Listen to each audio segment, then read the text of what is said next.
मंत्री कहता है महाराज तुम देखो पहले, तुम चेक करो।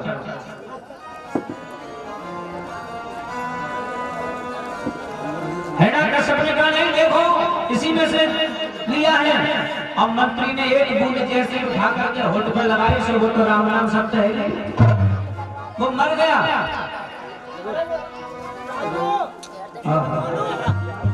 भक्त में असर नहीं हुआ, क्योंकि जिसका वो भक्त है काल उसका सेवक है, भक्तों को नहीं छू सकता। कुछ लोग मर जाते हैं और कुछ लोग गुजर जाते हैं। दुनिया वाले मर जाते हैं और भगवान के भक्त मरते नहीं, गुजर जाते हैं। अब गुजरने में और मरने में कितना अंतर है सुनिए। मरने वालों को कोई याद नहीं करता और गुजरने वाले हमेशा याद किए जाते हैं।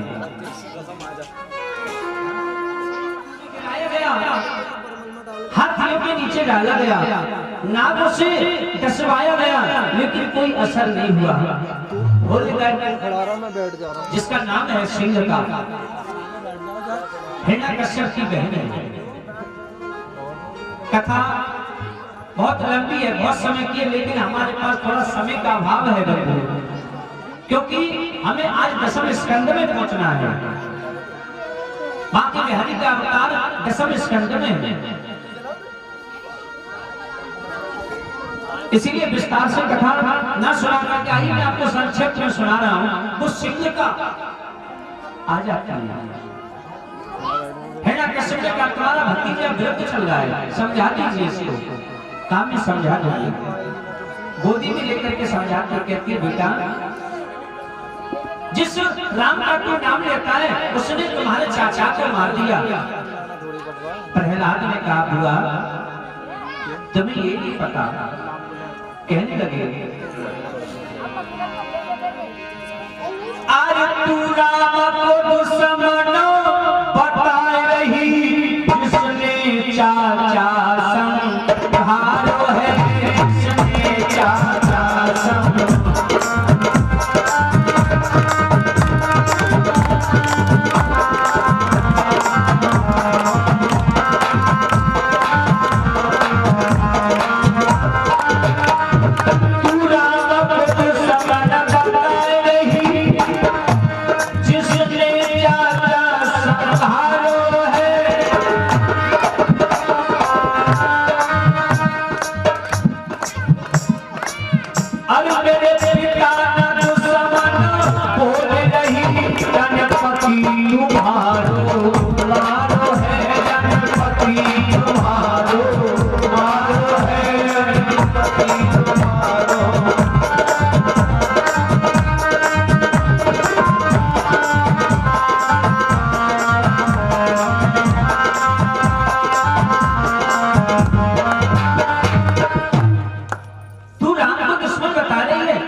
सिंह का पति हिरण्यकश्यप ने मार दिया अपना प्राण। उसको गुस्सा आ जाती है, लकड़ियों का ढेर इकट्ठा किया, इसके पास है शीतल चीर। उस शीतल चीर को ओढ़ करके और प्रहलाद को गोदी में बिठा करके बैठ जाती है, कैसे में आग लगा दो, आग में जल जाएगा। उस शीतल चीज का मतलब है कि वो अग्नि उसको जला नहीं सकती। ये सिंहका को मिला हुआ था, लेकिन भगवान की ऐसी माया हुई, हवा का झोंका चला, वो शीतल चीज उससे उड़ करके प्रहलाद जी के ऊपर आ गया और सिंहका जल गई। और जैसे जली तो होली एकदम से हाहाकार मच गया। भैया होली, होली आप देखते हैं होली। तो जब दुष्टों ने सुना कि हमारी बुआ जी मारी गई, तो दुष्टों ने, राक्षसों ने शराब पीना शुरू कर दिया, एक दूसरे के ऊपर कीच बखेरना शुरू कर दिया। वो आज भी आप देखते हो, एक दूसरे के कपड़े फाड़ना शुरू कर दिया। होली होती है तो आप देखते नहीं क्या होता है, दारू पीते लोग। और भगवान के भक्त रंगों से, उन्होंने देखा कि भक्त बच गया तो रंगों से खेलना प्रारंभ कर दिया, भक्तों को एक दूसरे को गले लगाना प्रारंभ कर दिया।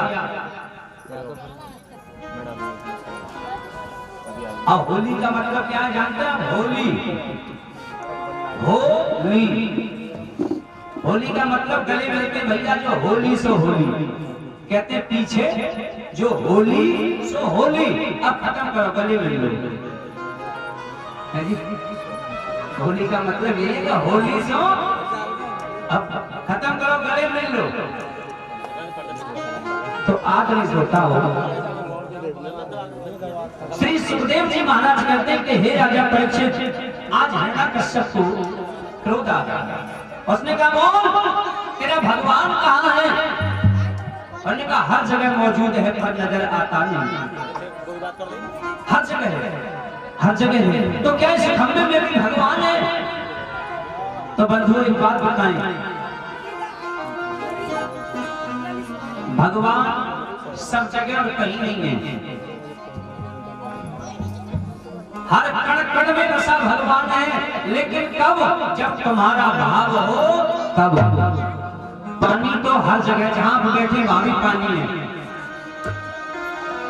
जहां आप बैठे वहां भी पानी है, लेकिन पानी ये नल जो है यहीं तो निकलता है, वहां आपने उसको बनाया है, व्यवस्था उसकी की है। इसी तरह से परमात्मा भी हर जगह है, मगर दही से मक्खन जो चाहो तो भी होना चाहिए, और प्रेम हो तो हो, सच्चा प्रेम होना चाहिए। प्रहलाद जी कहते हैं हर जगह है, तो हिरण्यकश्यप का खंबे में भी है। खंबे में भगवान नहीं था, एक भक्त का विश्वास था, एक भक्त का विश्वास था। उसे विश्वास है कि खंबे में है। तो आज हिरण्यकश्यप ने जैसे गदा का प्रहार किया, मेरे गोविंद को उस खंबे में से प्रकट होना पड़ा। बोली गोविंद भगवान की। आज नरसिंह रूप धारण कर लिया, और नरसिंह रूप धारण करके हिरण्यकश्यप को पकड़ लिया, और युद्ध घमासान युद्ध होने लगा। जब घमासान युद्ध होता है, सुबह से शाम हो गई, देवता इस युद्ध को देख रहे हैं।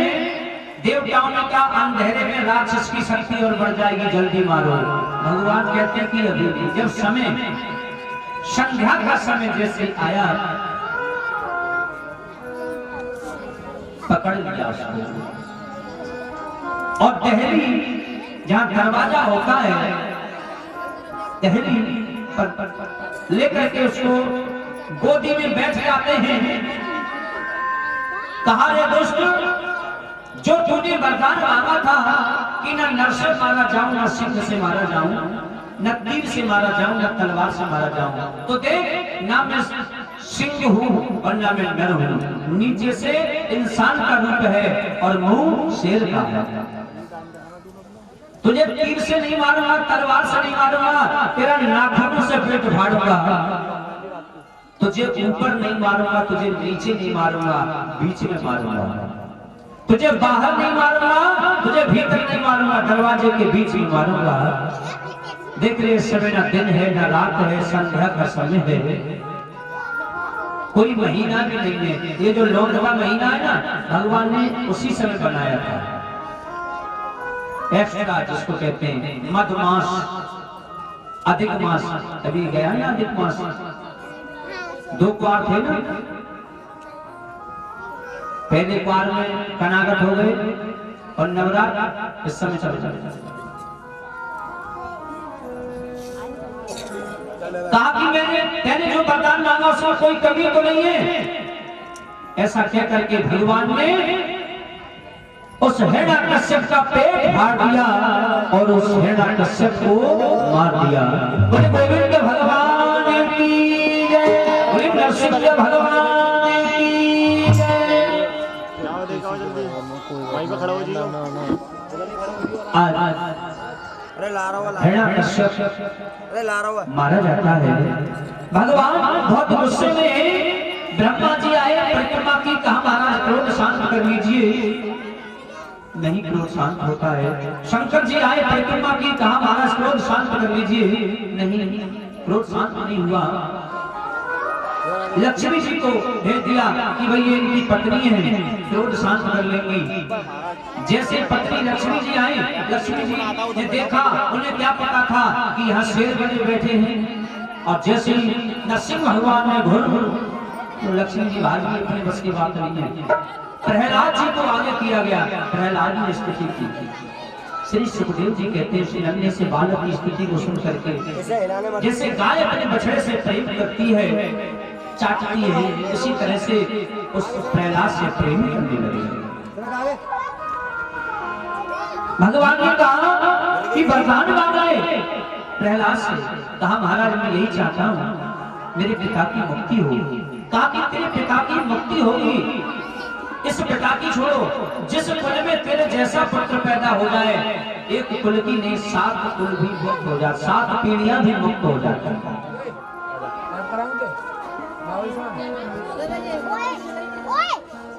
भगवान ने लेबर कहाँ से आ रही है?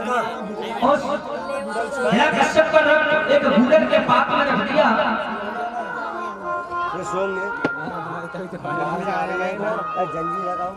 घूलर को वरदान दिया। देखो एक बात याद रखना, आप परिक्रमा करने जाते हो, गंगा नहाने जाते हो, कहीं भी आपको घूलर का पेड़ मिल जाए, उसके नीचे होके नहीं निकलना।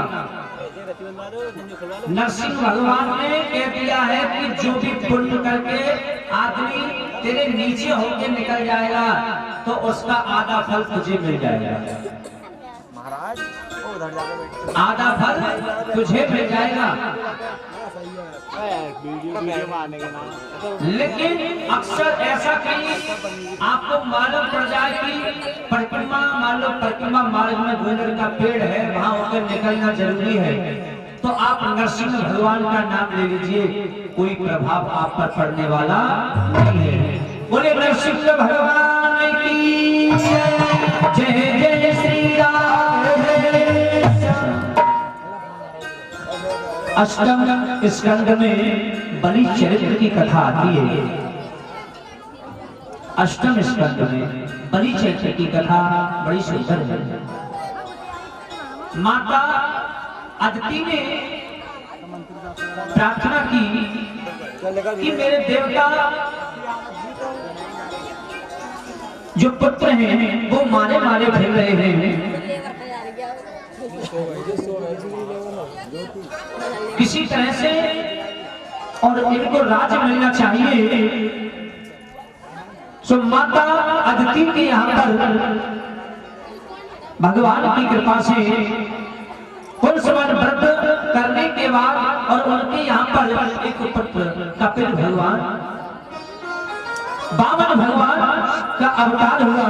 बोले वामन भगवान की जय। और जब वामन अंगुल के भगवान बन जाते हैं, स्वर्ग पर राजा बलि का अधिकार है और बलि के यहाँ पर पहुंच जाते हैं। संक्षिप्त में आपको कथा सुना रहा हूँ। और बलि के यहाँ पर जैसे ही बलि के यहाँ यज्ञ हो रहा है, यज्ञ में बड़े बड़े ऋषि हैं, और जब वो वामन भगवान राजा बलि के यहाँ पहुंचे, वामन का भेष बनाया राजा बलि को छलने आया। वामन का भेष बनाया राजा बलि को छलने आया। वामन का भेष बनाया राजा बलि को छलने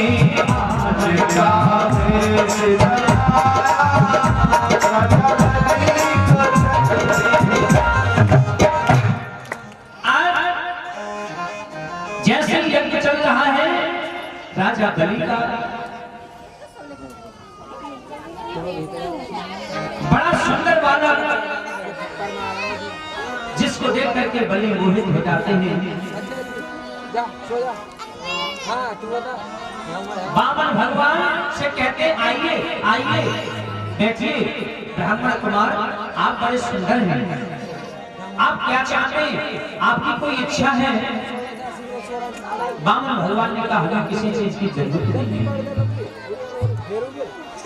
राजा बलि कहते हैं महाराज आप बड़े सुंदर हैं और मैं राजा हूँ, आप जो भी मांगेंगे मैं आपको दे दूंगा। कहो तो मैं किसी ब्राह्मण बेटी से आपकी शादी करा दूं, कहो तो मैं मंदिर बनवा दूं, कहो तो आपका आश्रम बनवा दूं। बामन भगवान कहते हैं आप राजा हैं, शादी करा सकते हैं, सारी व्यवस्था कर सकते हैं, लेकिन एक व्यवस्था नहीं कर सकते आप। राजा बलि कहते कौन सी? कि एक व्यवस्था नहीं कर सकते आप शादी करा सकते हैं, पत्नी आएगी और बच्चे पैदा होंगे, और जब बच्चे पैदा होंगे भगवान ना करे कोई बच्चा मर जाए तो रोना तो मुझे ही पड़ेगा महाराज। रोने वालों की व्यवस्था आप नहीं कर सकते, क्योंकि जिसका मरता है वही रोता है। मुझे नहीं चाहिए महाराज। क्या चाहिए फिर तुम्हें? कुछ तो मांग लीजिए। अरे नहीं महाराज, मैंने तो ये सुना आपके पूर्वज बड़े बड़े दानी हैं, यज्ञ चल रहा है, मैं यज्ञ देखने के लिए आया हूँ। राजा बलि को फिर झटका लगा, ये सब कुछ जानते हैं महाराज, कुछ ले लीजिए। अच्छा चलो आप जिद कर रहे हैं तो राजा मुझे केवल 3.5 कदम धरती दे दो। राजा ने कहा मांगना भी ब्राह्मण तुमसे मांगना नहीं आया, मांगा भी कोई कितना 3.5 कदम, न देने वाले को शर्म न लेने वाले को। नहीं महाराज, मुझे 3.5 कदम ही चाहिए। मुझे करना क्या है? अरे मैं बैठ के भजन करना चाहता हूँ, भजन करने के लिए पर्याप्त है, हमें ज्यादा नहीं चाहिए। संकल्प करो महाराज, 3.5 कदम धरती का संकल्प कर दो।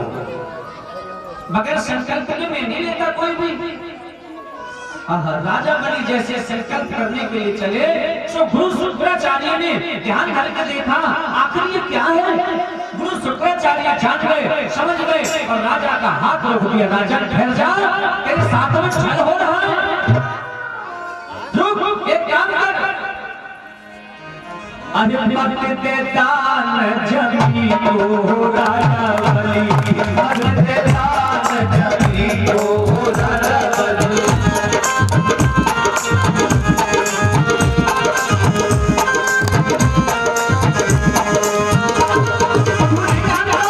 मुझे पता इसके बारे में। चाहिए रुपया लाखों समारो, चाहिए रुपया लाखों समारो, चाहिए रुपया लाखों समारो, चाहिए रुपया लाखों समारो।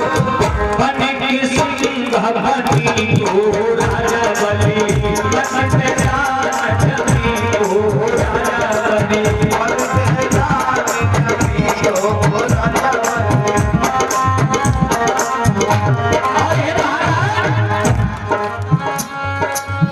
चाहिए रुपया में भस्मासुर मारो, चाहिए रुपया में भस्मासुर मारो, चाहिए रुपया में भस्मासुर मारो, चाहिए रुपया में भस्मासुर मारो। हर हर की सजनी को राजा बलि, बसंत जान जमी को राजा बलि, बसंत जान जमी को राजा बलि।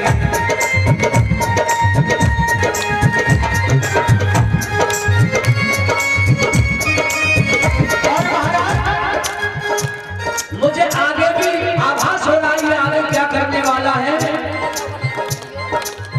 जो ही लहरिया रावण को मारे, जो ही लहरिया, जो ही लहरिया रावण को मारे, जो ही लहरिया रावण को मारे। धन की भेष तपसी को राजा बलि, बसंत जान जमी को राजा बलि, बसंत जान जमी को राजा बलि, बसंत जान जमी। कोई बात नहीं, चिंता करने की कोई बात नहीं है। साधारण बच्चा होगा तो मेरा कुछ नहीं बिगाड़ सकता हो, और भगवान है कभी कोई चिंता की बात नहीं। मेरे यहाँ भगवान भी आकर के भीख मांग रहा है, मुझे गम नहीं है। कहा राजा जल्दी संकल्प कराओ, जल्द आओ। तो टोटी वाला सागर, जिसमें टोटी होती थी, पहले होते थे सागर, विवाह शादी में चलते थे, अभी ये किसी किसी के घर पर टोटी वाला सागर, जो सागर बोलते उसको, अब वो लाया, लौटने लगे, जल हाथ पर रखने लगे। सो गुरुजी ने सोचा चेला ऐसे नहीं मानेगा, टोटी में भवना बन के बैठ जाते हैं, पानी नहीं निकलने देते, पानी नहीं निकल रहा है, पानी सागर में पानी नहीं निकल रहा है। समझ गए बामन भगवान ये गुरुजी की चाल है। सो एक लकड़ी ले आए, लीला ने लीलाधर ने लीला की शाखा जोड़ डाली और उसकी नोक चला करके बड़ी बाईं आंख खोल डाली। गुरुजी की बाईं आंख फूट गई। गुरुजी धर बगे कोई मरो या जियो भैया, अब हमें कुछ मतलब श्राप दे दिया कि जल्दी अपने से खत्म हो जाएगा राजपाट से। संकल्प हुआ, संकल्प होने के बाद बलि ने कहा महाराज मैं अपने पैरों से नाप दूं, तुम्हारे पैर छोटे हैं तो बालक हो, कितनी आएगी, मेरे पैर बड़े हैं। बामन भगवान कहते नहीं राजा, हम अपने पैर से नापेंगे, नापते हैं। और जब नापने का नंबर आया,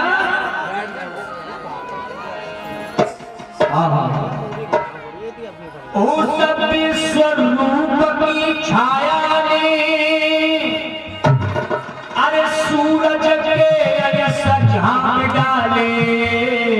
तो बावन मूल का भगवान आज वो इतना लंबा हो गया, इतना बड़ा हो गया, इतना आकार बढ़ा लिया उसने। बलि देखने लगा सूर्य को भी,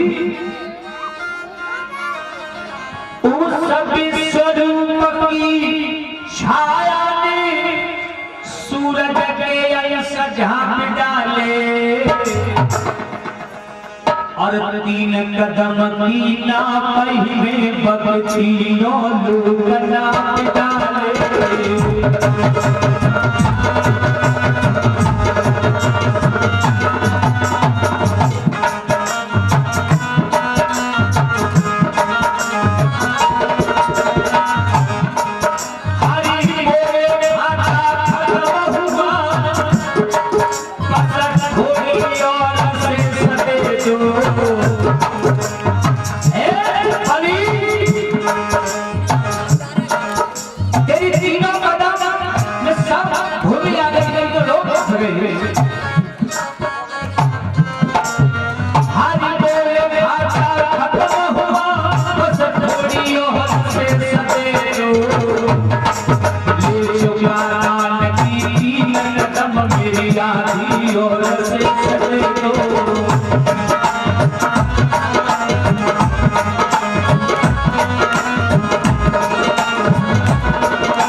मेरी आधी और शेष देखता रह गया क्या।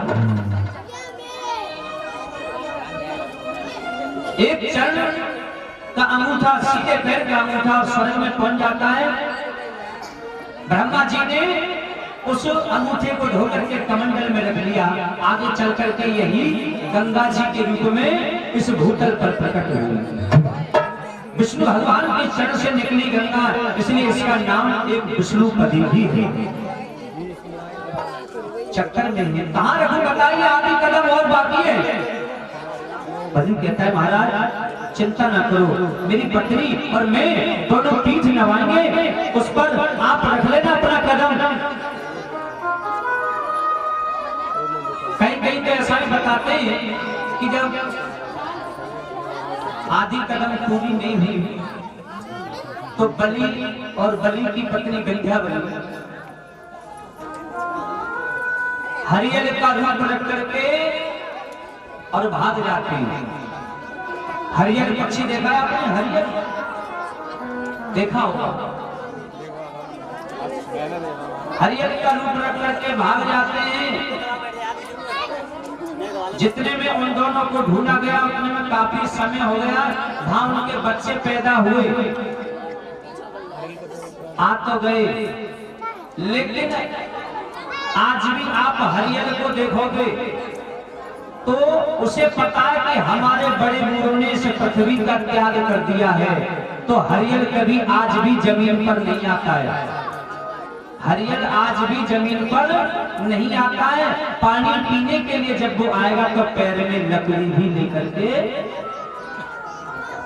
और लोग शिकार भी करते हैं। शिकार तो बताते हैं ऊपर ऊपर ले लो तो वजन बराबर रहेगा, और जमीन पर गिर गया तो फिर वो घट जाता है। आइए, विंध्यावली ने कहा महाराज कोई बात नहीं, सारी बात बताई राजा बलि ने। विंध्यावली कोई बात नहीं महाराज, चलो चलते हैं, आपको पीठ लगाने की जरूरत नहीं है। विंध्यावली ने बामन भगवान से पूछा, महाराज आपने मुझे क्यों बुलवाया? विंध्यावली कहती है आपने मुझे क्यों बुलवाया? बामन भगवान ने कहा कि आपकी पीठ पर हमें अपना पैर रखना है। उन्होंने कहा इसलिए मुझे जरूरत, आपको जरूरत नहीं पड़ेगी महाराज। एक बात बताओ, धन बड़ा या धन का मालिक बड़ा? विंध्यावली पूछ रही है धन बड़ा या धन का मालिक बड़ा? बामन भगवान ने कहा धन का मालिक बड़ा। तो कहते हैं जब 3 कदम मेरे पति का ये धन हो गया तो क्या आधी कदम मेरे पति की मेरी तो जरूरत नहीं थी। बामन भगवान प्रसन्न हुए, कहा वरदान मांग लीजिए। विंध्यावली कहती है आपसे मांगने में शर्म लगती है, द्वार हमारे आकर के तुम खूब मचाया दंग है, और तुमसे मांगने में शर्म लगे सर में उठाड़ो भीख मंगाए। अभी तुमने हमारे द्वार पर भीख मांगी, हम तुम भिखारी से भीख मांग, हम नहीं मांग सकते। बामन भगवान ने कहा नहीं फिर भी कुछ मांग लीजिए। मन चाहिए ना होता है, हर चाहिए तत्काल, और बल चाहिए वैकुंठ को तो भेज दिए पाताल। ये 10 रुपए राखी, 10 रुपए भूले, 10 रुपए। राजा बलि ने कहा ठीक है कोई बात नहीं, हम ये चाहते हैं कि आप हमारे जिधर भी मैं तुम्हें देखूं बस उधर तुम ही नजर आओ। तो बताया कि बामन भगवान ने ये वचन दे दिया ठीक है, लेकिन राजा बलि के दरवाजे, जो महल के दरवाजे को 56 दरवाजे बताते हैं, 56 दरवाजे। अब राजा बलि निगाह करते हैं उस दरवाजे में, तो बामन भगवान को उसमें भागना पड़ता है। अब महलों के चक्कर लगा रहे हैं, हर समय चक्कर लगा रहे हैं बामन भगवान। इधर उनकी पत्नी परेशान है, पत्नी को पता पड़ा लक्ष्मी जी को, तो लक्ष्मी जी आ जाती हैं, और लक्ष्मी जी आई, बामन भगवान से बोलिए क्या कर रहे हो, क्यों भाग रहे हो? बामन भगवान बोले बात करने का समय नहीं है, मैं राजा बलि के यहाँ पहरेदारी कर रहा हूँ। एक काम कर, अगर तू मुझे पाना चाहती है तो किसी तरह से बलि से जाकर के मांग ले, वरना मैं तो यही रहूंगा। इसने मुझे मांग लिया। अब राजा बलि के पास में लक्ष्मी जी और राखी लेकर के पहुंचती है। यार भाई बहन का रिश्ता, ये रक्षाबंधन का त्योहार उसी समय से चला आ रहा है देखना। और राखी लेकर के जैसे पहुंची, जाकर के राखी बांधती है, कहती है भैया कि छोटी बहना तेरे पास भैया राखी बांधन आई।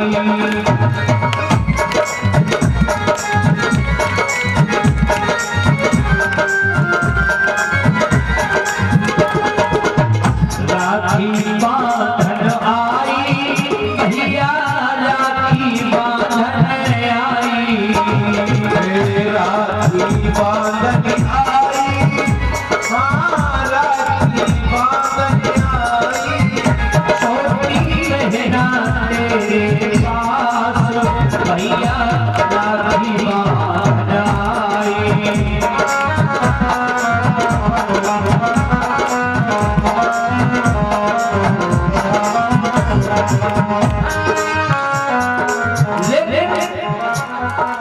आइए भाई बहन की बहुत बातें हुई।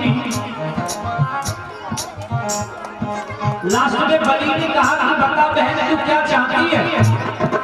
हर भाई कहता बोल मेरी इच्छा क्या है, अपने जो तू मांगेगी वो तुम्हें दूंगा। बलि ने भी कहा कि बता, तो बोली भैया एक चीज में तोरे मांगू मैं और छूना चाहूं, एक चीज में तोरे मांगू मैं और छूना चाहूं। भैया एक काम करो, एक चीज मांग रही हूं आपसे। क्या? ये जो तेरे महलों की पहरेदारी कर रहा है ना, ये तेरे महलों की जो पहरेदारी कर रहा है वो मुझे अच्छा लग रहा है। एक काम कर, अरे भैया छोटी बहना तेरे पास भैया राखी बांधन आई।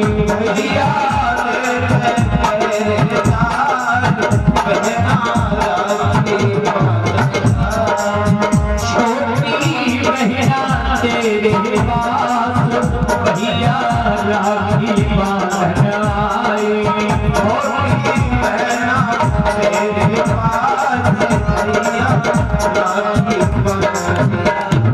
मुझे ये पहरेदार लगे, समझ गए? आदरणीय श्रोताओं, राजा बलि के यहाँ पर तीनों देवताओं की ड्यूटी लग जाती है। विष्णु भगवान की 4 महीने, विष्णु भगवान की 4 महीने और शंकर जी की, क्योंकि पातालपुरी का राजा बना दिया, और 4 महीने ब्रह्मा जी की।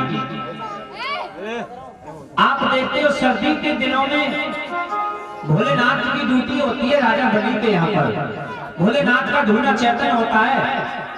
ठंड के दिनों में आप देखेंगे कि जमीन से भी धुआं निकलता है। हाँ जी, भोले बाबा का धूना चैतन्य राजा बलि के यहाँ। तो 4-4 महीने की ड्यूटी लगाई गई। श्री सुखदेव जी कहते हैं कि नवम स्कंद में थोड़ी सी सूर्यवंश की कथा है।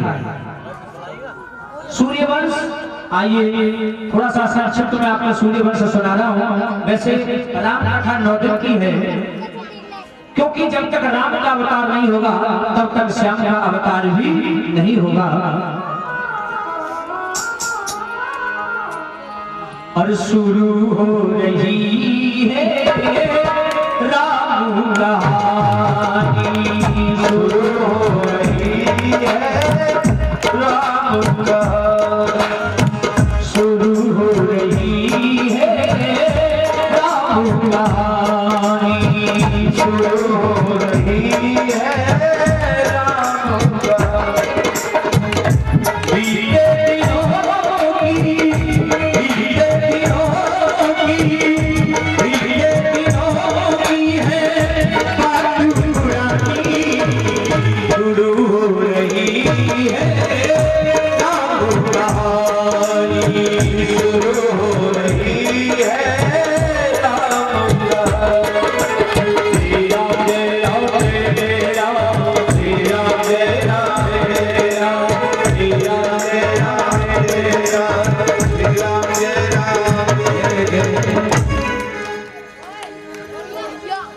नारायण के पुत्र ब्रह्मा जी,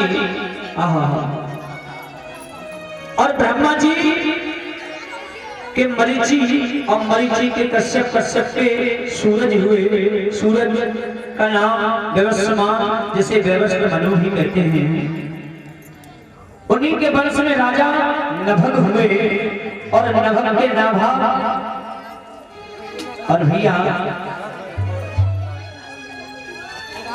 उन्हीं नाभा के यहाँ पर